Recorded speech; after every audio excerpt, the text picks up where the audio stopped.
Buenas tardes, hermanos. Es un gusto volver a conectarse a través de este medio. Gracias porque hemos podido ver que sí están viendo estos videos. Esperemos en Dios que esto les pueda ayudar como un alimento para su crecimiento espiritual. Y yo les invito, hermanos, que estén conectados en las redes de Berea, para que puedan escuchar las prédicas del pastor Juan Ramón, los domingos que nos enlazamos todas las Bereas, que puedan estar escuchando las meditaciones que están subiendo los pastores, también de Berea. Entonces, esténse conectando, hermanos. Todo esto nos va a servir para un crecimiento, todo esto nos va a servir para, para estar recibiendo de la palabra, estar recibiendo la palabra. No por el hecho de que estemos en casa, quiere decir que no estemos alimentándonos de la palabra. Yo les invito, les exhorto que hagan sus altares de oración a Dios. Tenemos por muchas cosas por qué orar.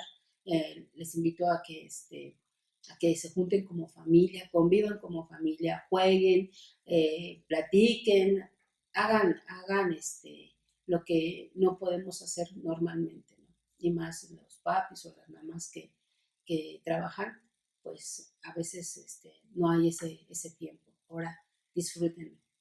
Bueno, vamos a iniciar con el siguiente encuentro con Jesús. Este encuentro que vamos a ver tiene algo de peculiar. ¿Por qué?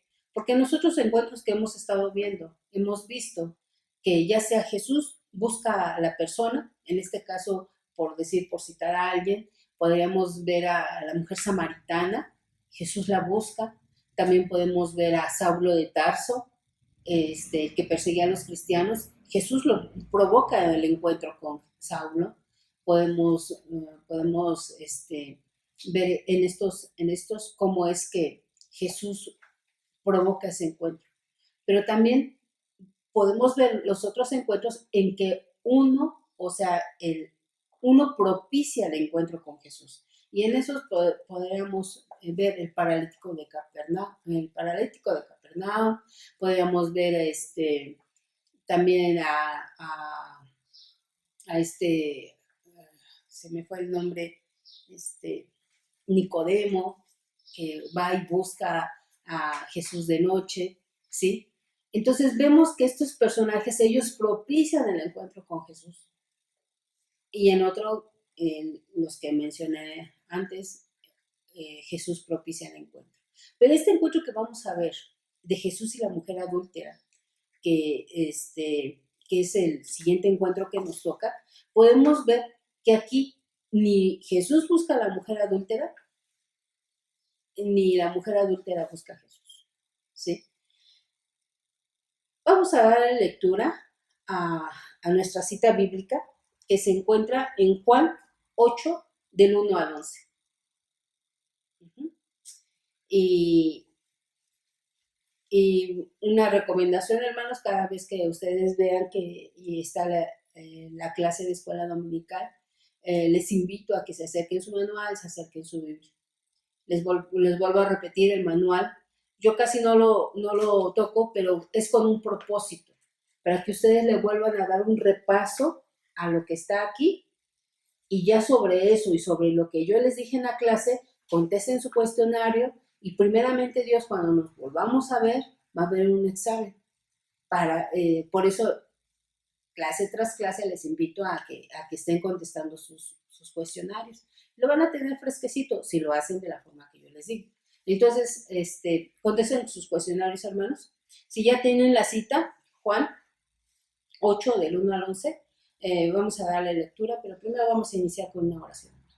Bendito Dios, Padre Santo, Señor, gracias te damos, Señor, porque tú nos permites a través de este medio poder estar en contacto con nuestros hermanos, que les amamos, que queremos, Señor, que ellos no dejen de tomar de este alimento, porque sabemos que en base a este crecimiento y este alimento que tú nos das, Padre, podemos tener las armas, Señor, para no entrar en una desesperanza, en un miedo o en cosas que no nos edifican nuestras vidas, Señor, si nuestra confianza y nuestra esperanza estén depositados en ti día a día, Señor. Permite que mis hermanos tomen esta palabra, Señor, y que la puedan vivir en sus vidas. En el nombre de Cristo Jesús te lo pido. Amén.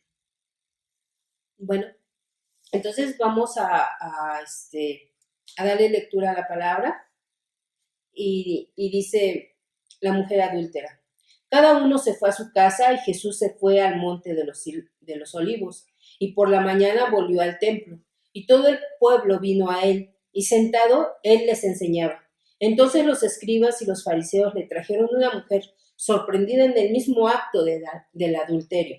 Le dijeron, Maestro, esta mujer ha sido sorprendida en el acto mismo del adulterio y en la ley nos mandó Moisés apedrear a tales mujeres. Tú pues, ¿qué dices? Mas esto decían tentándole para poder acusarle. Pero Jesús, inclinándose hacia el suelo, escribía en tierra con el dedo. Y como insistieran en preguntarle, se enderezó y les dijo, el que de vosotros esté sin pecado, sea el primero en arrojar la piedra contra ella. E inclinándose de nuevo hacia el suelo, siguió escribiendo en tierra. Pero ellos, al oír esto, acusados por sus conciencias, salió uno a uno, comenzando desde los más viejos hasta los postreros, y quedó solo Jesús y la mujer que estaba en medio. Enderezándose Jesús y no viendo a nadie sino a la mujer, dijo, Mujer, ¿dónde están los que te acusan? ¿Ninguno te condenó? Ella dijo, Ninguno, Señor. Entonces Jesús le dijo, Ni yo te condeno, vete y no peques más. Les vuelvo a repetir esta historia. Vemos cómo la mujer adúltera no busca a Jesús. Jesús no busca a la mujer adúltera, sino este encuentro es forzado. Llevan a fuerzas a esta mujer delante de Jesús, ¿no? Bueno, en el primer versículo de esta historia que leímos, dice que Jesús se fue al monte de los Olivos. ¿A qué iba Jesús al monte de los Olivos? Jesús iba al monte de los Olivos a orar, a pedirle a Dios,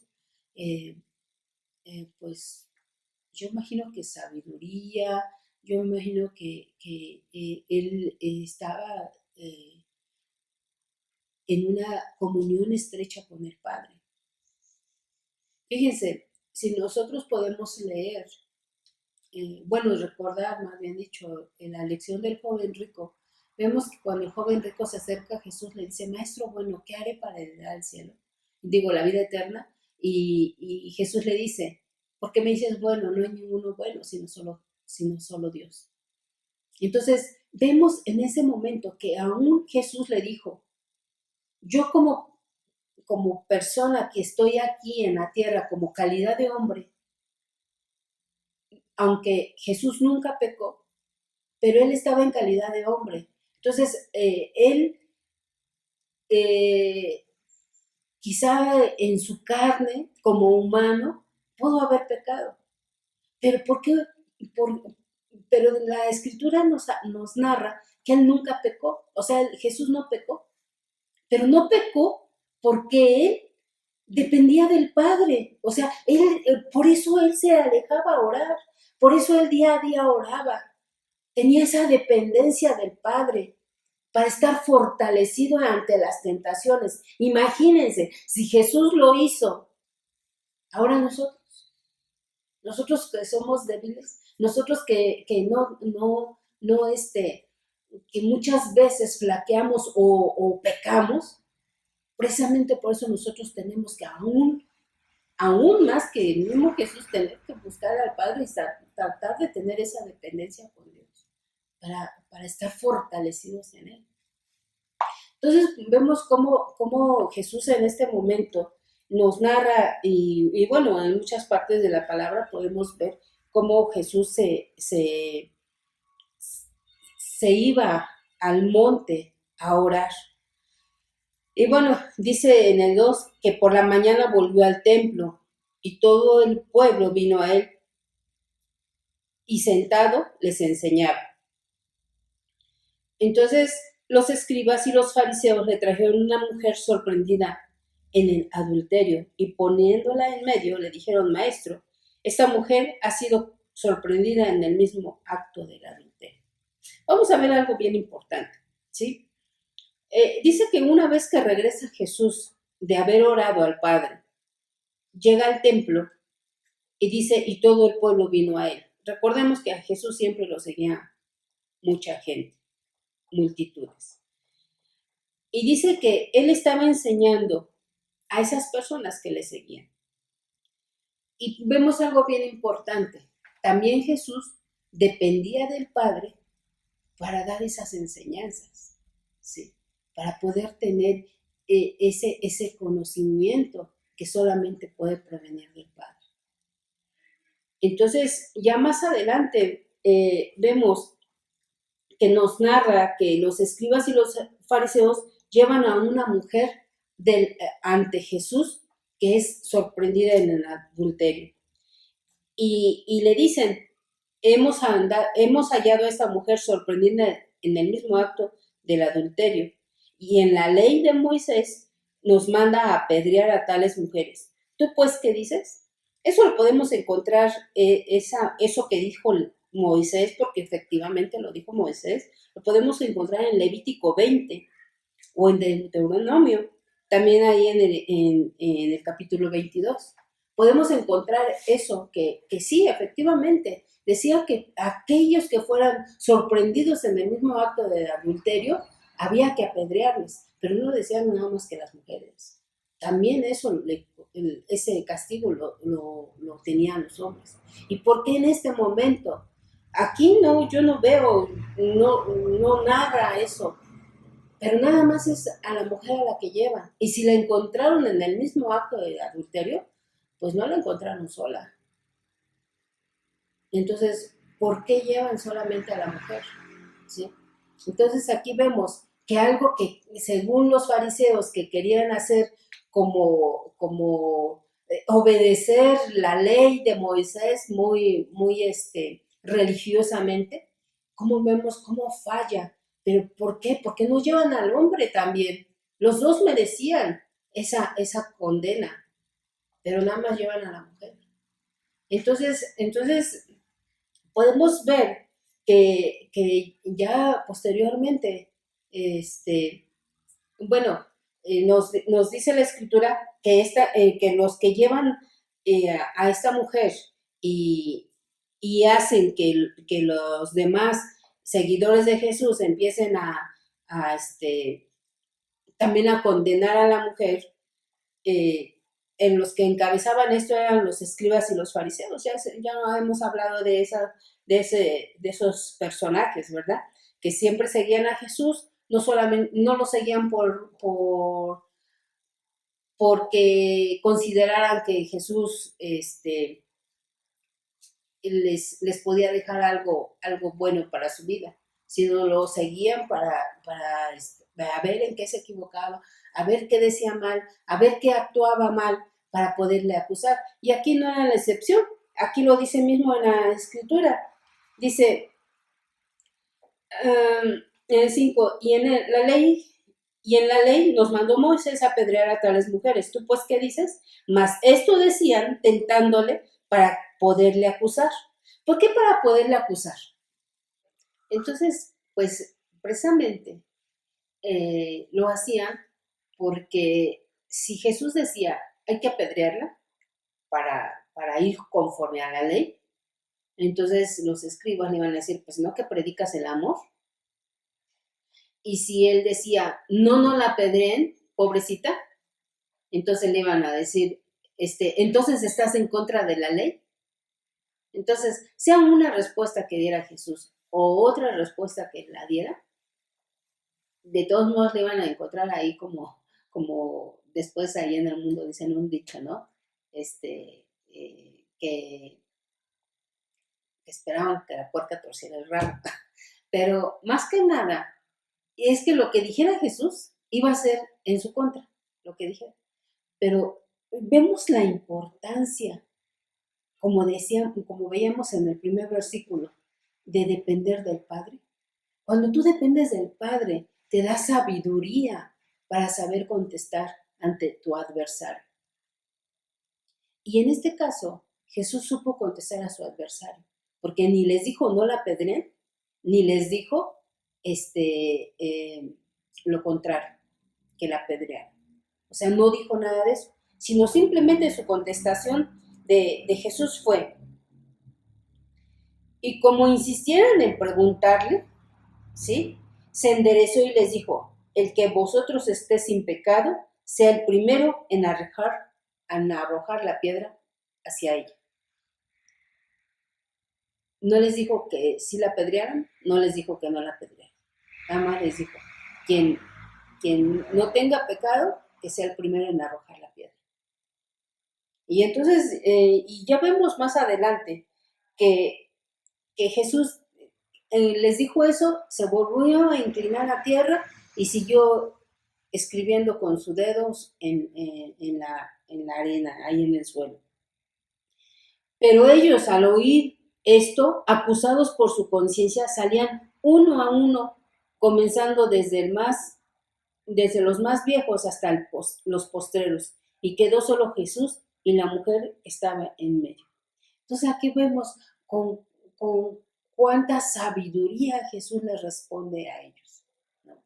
Por eso se enojaban, porque no podían encontrarle cómo acusarle. Por eso en el momento que estos mismos fariseos y los escribas empezaron a acusar a Jesús, le levantaron puros falsos.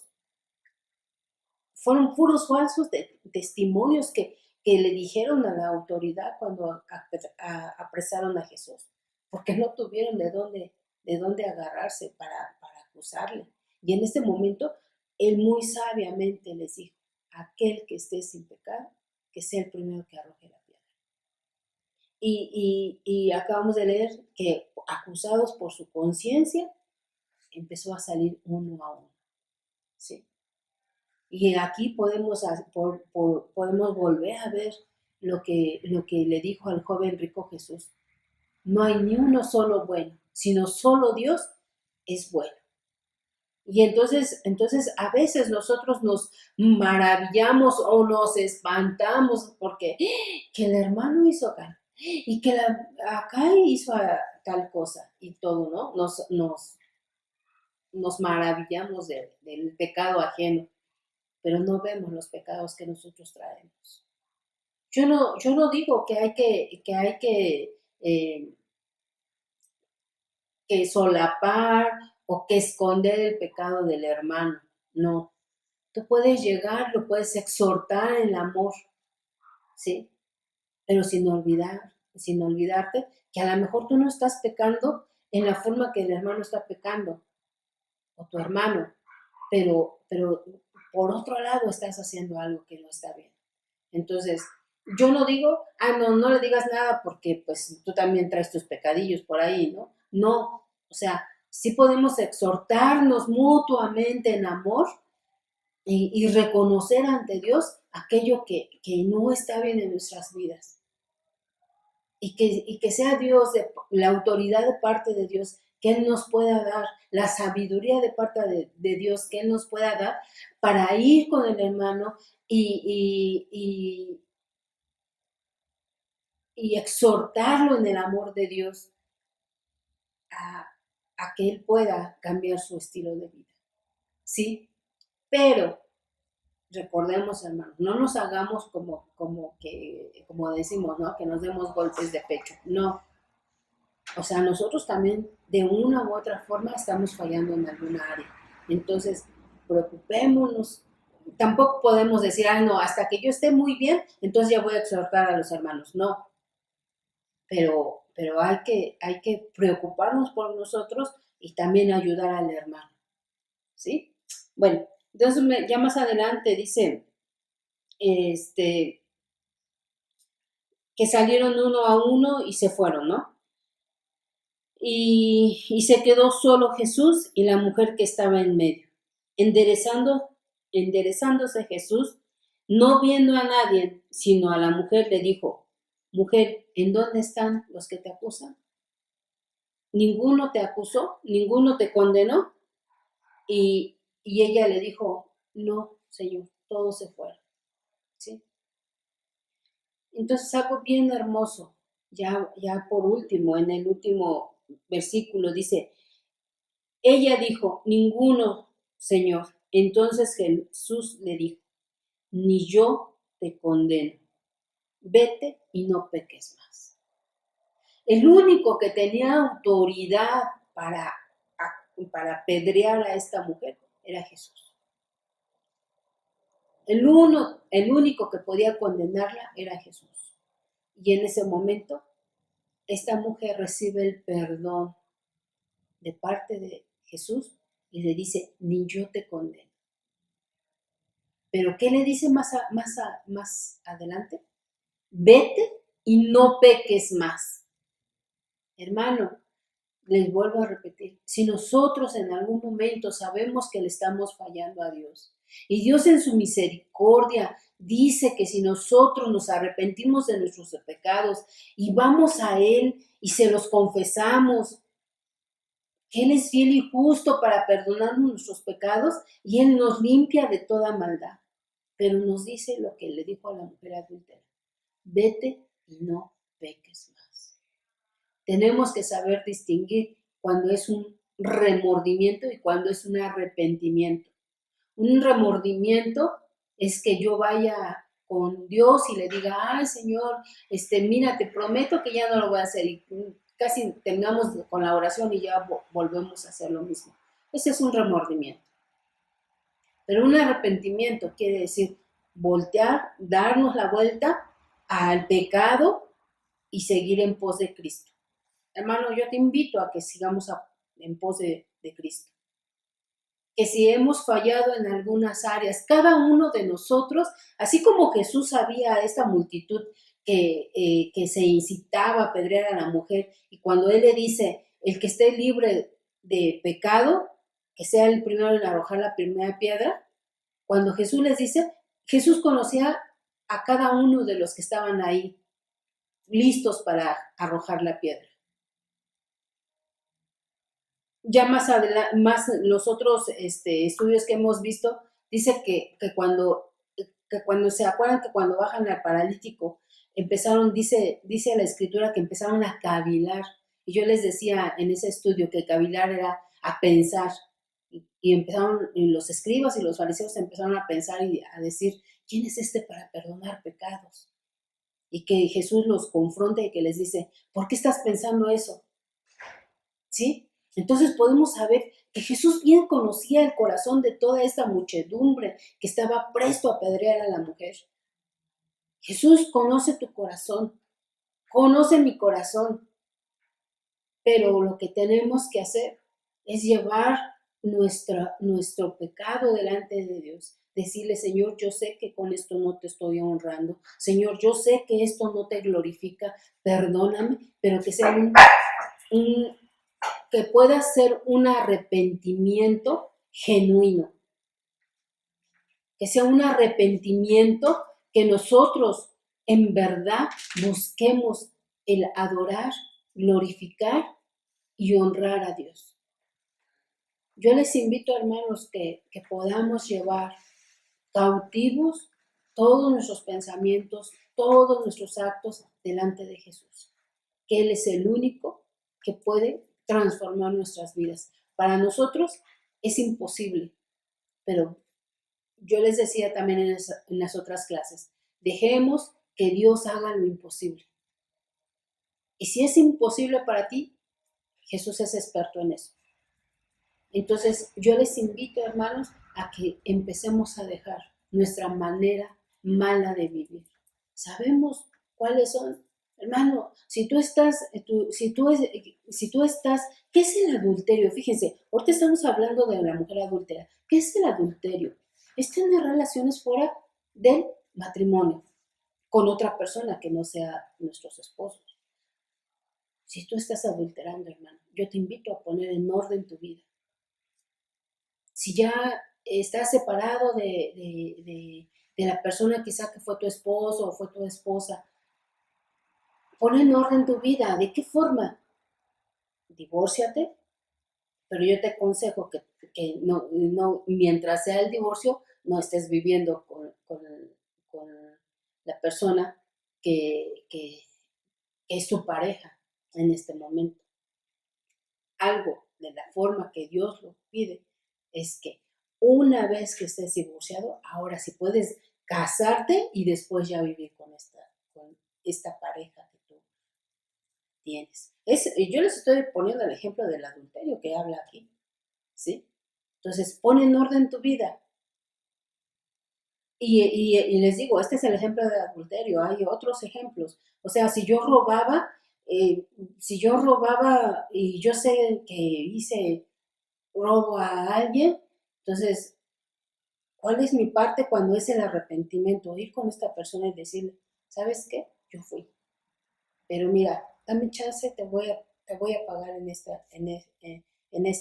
este lapso, o si lo tengo, perdóname, aquí está, y que podamos empezar a poner en orden nuestra vida. Si yo dije un falso testimonio, tengo que ir a dar la cara y decir, ¿sabes? Mira, yo la verdad hablé mal, no me constaba, yo lo hice, pero entonces estamos empezando a poner en orden nuestra vida. Te invito, hermano, a que pongas en orden tu vida. Que Dios te va a traer mucha bendición cuando nosotros obedecemos. Y el Señor te dice, vete y no peques más. Que Dios añada bendición a su palabra. Que Dios te bendiga. Vamos a terminar con una oración. En el nombre de Cristo Jesús, vamos a empezar esta oración. Bendito Dios Padre Santo, gracias te damos, Señor. Sabemos que a veces no queremos ser tratados con dureza, que queremos ser tratados con pincitas, el saber que tú me amas, el saber que tú entregaste a tu Hijo por mí, por ese amor. Pero, Señor, el poner nuestra vida en orden, Señor, sabemos que es duro. Cuando ya hicimos tantas cosas que no te agradaron, Padre. Permite empezar a poner mi vida en orden. Primeramente, Señor, para tu honra y tu gloria. Y segundamente, Señor, para que eso sea bendición para mi vida. Padre, bendice a mis hermanos que nos están viendo, Señor.